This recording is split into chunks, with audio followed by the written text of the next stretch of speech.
I give the call finally to the member for Herbert. Thank you very much, Deputy Speaker. And so it was that 4 months ago I sat at a dinner table with the Malayali Association of Townsville. It's an Indian group. The first family moved to Townsville roughly the same time as I got there in 1994. And now there are over 200 Malayali families in Townsville. And they said that they were going to try and trying to have a standalone Indian festival in Townsville.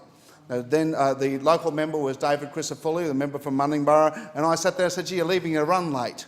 So we met with them a couple of times, but there was a small band of hardy volunteers that brought the entire Indian community together.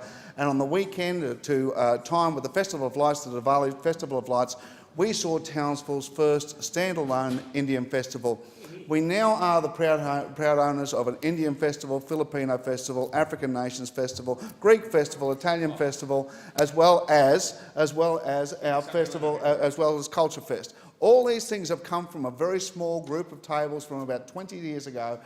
Then we have grown to love our multicultural size of the world. There are over 15,000 people turned up over the weekend.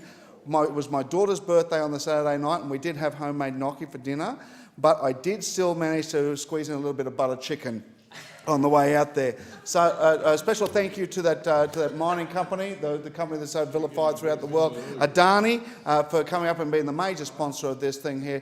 It was a great weekend. To the committee of Bijou and Sam and Evie and Jacob and the hundreds of volunteers, I say thank you. Order. He's just snuck in, but I'll give